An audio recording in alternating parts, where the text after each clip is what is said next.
Hey, what's happening, everybody? It's me, Robert Phoenix, and I'm back with the Astro Weather. The aspect ratio is a little weird today. But behind me, of course, we have the sunrise on Mars. Even though we're out of Aries season, with Jupiter still in the picture, it seems to be somewhat appropriate. So what we do here on Friday is try to get a sense as to where things are today and where they're going for the weekend. And of course, it's also an opportunity to tell you about the lead in for my show at noon here on this very same channel, the Friday Forecast. And of course, we always have great guests on the Friday Forecast, and today is no exception. We're going to have the Wizard of Words with us today. And it sounds slightly pretentious, but I guarantee you don't want to miss this Friday Forecast because the Wizard of Words is a very good friend of mine whom I've known since the mid 90s. And he's one of the brightest, deepest, switched on, most spiritual people you'll ever run across. And he's a bit of a J.D. Salinger type in some ways. And he's written two books, one that's 20 pages and free for download. And it's all about COVID-19. And he's written a longer book also via download, 200 pages, that talks about where we are in the universe and our state of consciousness and how we move beyond duality and polarity. So just come back here at 12 noon. You're gonna be in for a treat. I guarantee you, and you'll feel a little bit smarter and a little more enlightened and lifted by the time the show is over. So that's at 12 noon. Right now, we got Astro Weather. And man, we're coming off the eclipse. Felt like I went through an incinerator. That's what it felt like. Normally, these eclipses, I try to play center field with a lot of this stuff, right? Like I don't like to preload my program before these events happen. Of course, as an astrologer or somebody who pays attention, right? Like you understand the potential for things. But for me personally, I never wanted to turn into a self-fulfilling prophecy. And I don't think anybody should. I don't think anybody should look at astrology and say it's a self-fulfilling prophecy, that it is somehow written in the stars and that this is the way it is and the way it should be and will be. Even Ptolemy, who is the father of Western astrology, said that astrology was a very important tool, but it wasn't everything. It wasn't everything. And he made clear demarcations that a person's family, a person's time, and a person's place play a significant role in their development. Just like if you went to a winery, a place that actually grows grapes, unlike the wineries here in Texas, that you would have a group of grapes that would be the same grape, the same varietal, as they say, but it would be in different parts of the winery, right? In different parts of the land. The terrain is different. The light is different. The angle of the sun is different. Even the amount of moisture retention is different. So therefore, you can get one group of grapes from one part of the vineyard and another group of grapes from the other part of the vineyard, and they would be the same varietal, but a different version of that grape and of that wine. And thus, the elements that are the parts of our lives mix in with us and mix in with our charts and mix in with our astrology. I think that's really important. And sometimes those things can be fleshed out and you can have kind of a clear path to making some connections. Usually in a family, it has to do with the moons in the family in intergenerational astrology. But enough of that. Let's talk about where we are. And today is Friday, April 21st, 2023. And this was at 8 a.m. this morning. Maybe I should just, in the fairness of being correct, maybe I'll change the time. Why don't I do that? God, I've got a Steely Dan song in my head. Can't get it out. That is the bane of the Dan. The bane of the Dan. By the way, I think Steely Dan are the Stanley Kubrick of rock. Convinced of that now. All right, let's check this out. Let's toss this away. Let's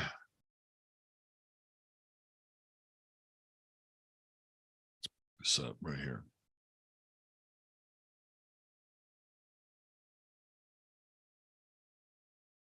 Let's see. Here we go. 4/21/23, 12 p.m. Hey, how about that SpaceX explosion on 4/20?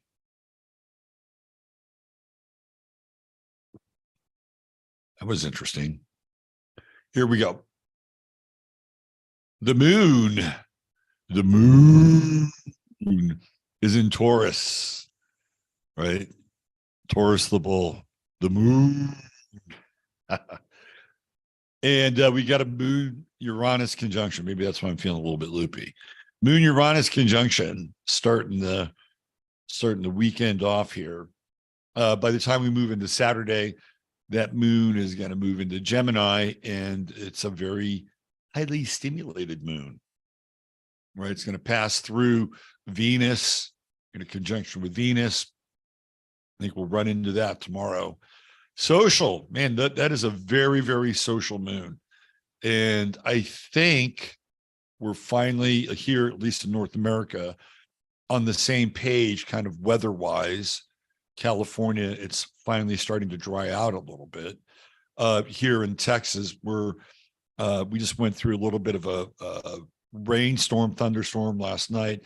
It seems like we've kind of re-entered a more normal weather cycle than we did last year.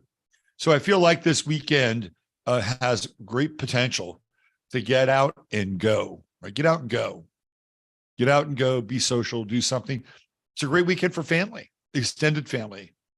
If you're still speaking to your family, right? This is a good weekend for it. Even with the square with Saturn, I mean, that Venus-Saturn square, Venus is really starting to separate. So by tomorrow, Venus is going to be close to 13. It won't be quite 13. By Sunday, it's 13. And then we've got a 9-degree orb. So it's the effect here is starting to fade a bit. And I do think that if you're in a relationship that's kind of struggling a bit here, that over the next couple of days, I think you'll figure out where you are with that relationship. You know, it's like the relationships are on the clock a bit with this Venus-Saturn square. And do you want to invest in the relationship, save the relationship, so it's a long-term relationship? Or with Venus and Gemini, you know, do you figure out a way for both people to get something out of the relationship, even if you're not in it? That's a big question here. And that's the dynamic moving into the weekend. And the moon provides a lot of potential for conversation and looking at sort of the nature and the structure of your relationships. The challenge here would be, I think, over processing. Like, don't over process that much. And if you can, try to keep your mothers and mother-in-laws out of the conversation. Just saying. Don't impugn someone's mother. The sun has now, for 2 days, officially moved into Taurus, very different pace. We've gone from all this Aries, which is torrid, to Taurus, from torrid to Taurus. And things theoretically should cool down a little bit after the magma display that we had over the last week or so, culminating in the explosion of SpaceX yesterday, right? So we're headed towards more solid land. Did you take your shoes off and put your soles on the ground yesterday? Question mark. The sun is now in a tighter square with Pluto. This is where the money concerns are really coming up. And I fielded a call from a really good friend today. And that was right at the top of their conversation list. You know, how do they improve their business? How do they improve their practice? How do they get more clients? There is a squeeze on money. Make no mistake about it, right? This is front and center on a lot of people's minds right now. And of course, we have the rush for precious metals, silver, gold. This is one of those periods of time where, as the sun moves into Taurus, you can see the investment into something hard assets. Land is going to be harder to come by.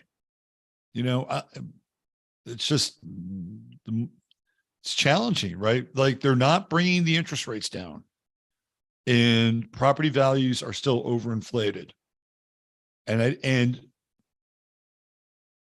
we might have a bit of a window here when Jupiter goes into Taurus. We might have a bit of a window, and I'll talk more about that at another point, and perhaps even at another forum. Mercury is now officially retrograde. Interesting. And the degrees of Mercury here, it's an interesting degree as far as the Sabian symbols go. Let me bring it up here. This gets into this whole idea of money and security and the future. So the Sabian symbol associated with 15 Taurus gives us some insight into what's in the air. And let me read it to you here. 15 Taurus. I'll even do a screen share so you guys can see it. 15 Taurus, head covered with a rakish silk hat, muffled against the cold, a man braves the storm. Keynote, the courage needed to meet the crisis precipitated by social ambition. The man with the silk hat has seen some of his ambitious efforts bring him social success, but he learns that often nothing fails like success.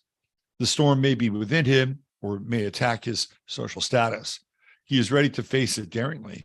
This shows a willingness to accept crisis and to go through them, and therefore great character, the soil upon which a higher kind of consciousness may develop. This is the fifth and final stage of the ninth fivefold sequence of symbols, and implies a transition to a new level at which the individual has learned from experience, demonstrates a truly mature mind. What is revealed here is character under adverse circumstances. So how I see this is that armed with the accoutrements and the fashion of civility, class, and grace, somebody is willing to face their future with a sense that all might not be well.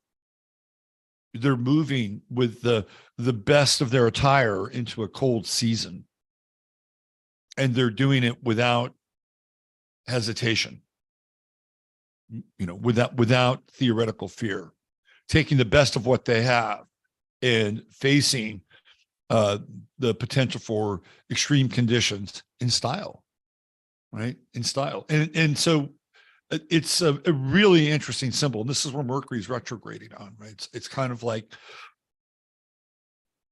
how do we as individuals face hard times? And how do we present ourselves during those hard times?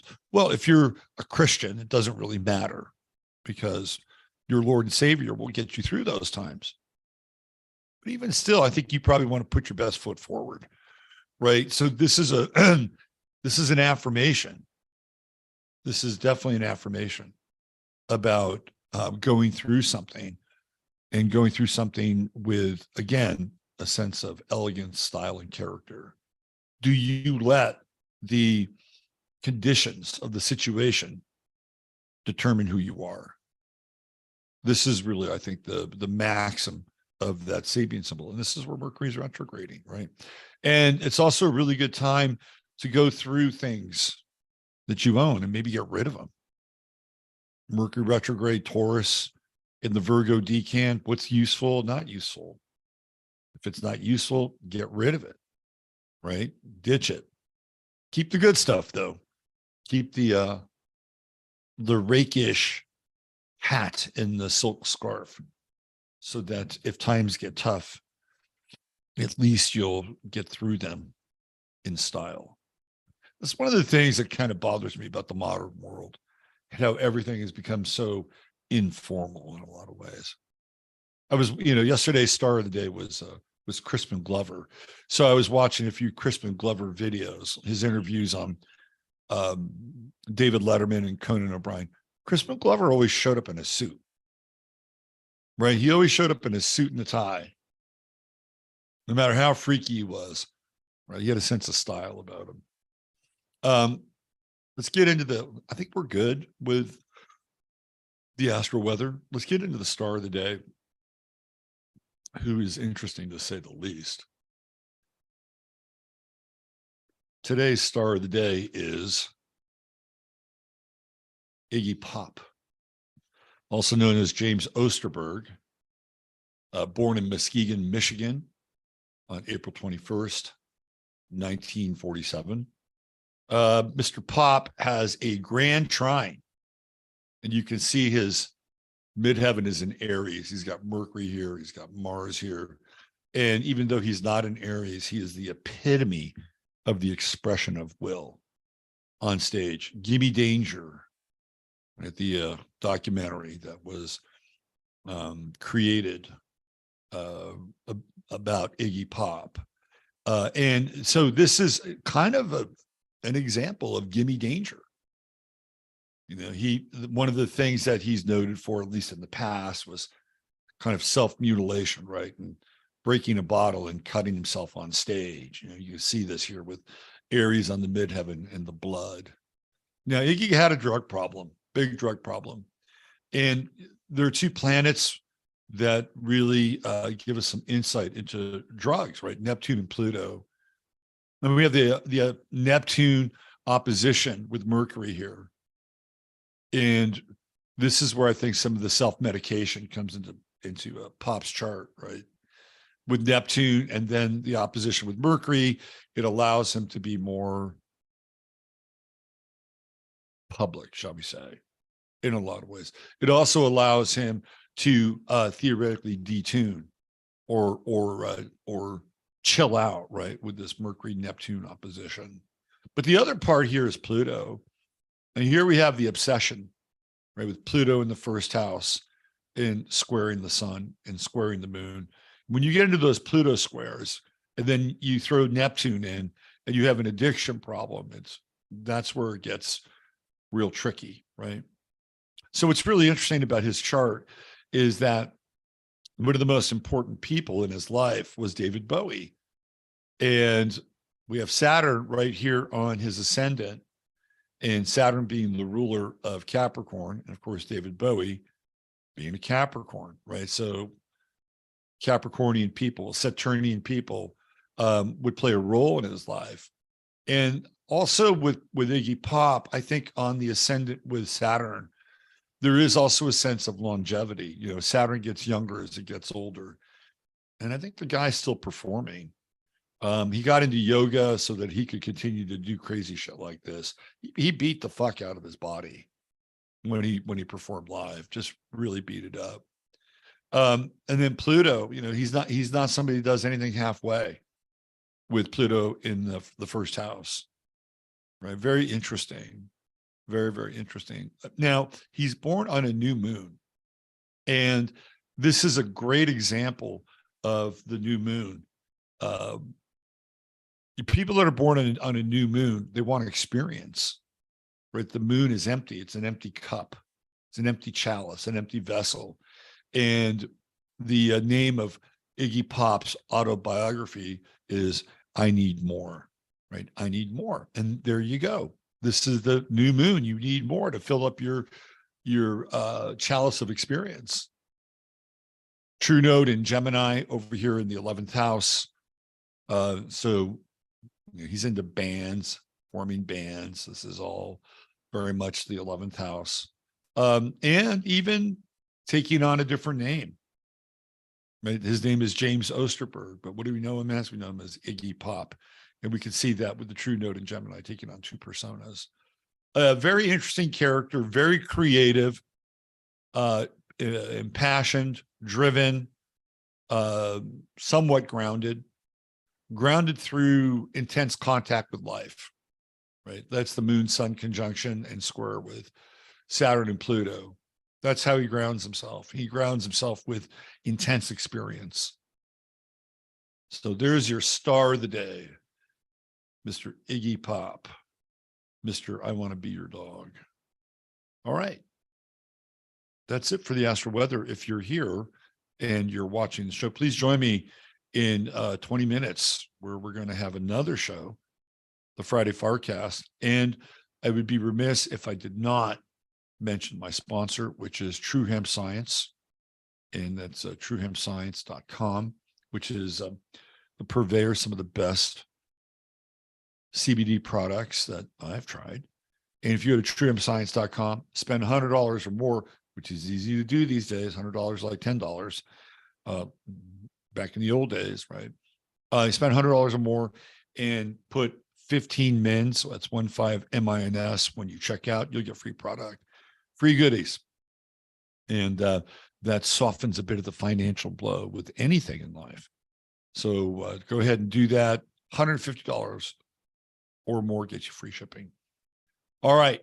Thank you. Thanks for being here. That's your Astro Weather. Meet me back here in about 20 minutes, and we'll dive into the very interesting world of my friend, Mo. Simply, I guess he's going by Fo now. No, he's the wizard of words. You don't want to miss it. It's going to be great. All right. Take care. Bye for now.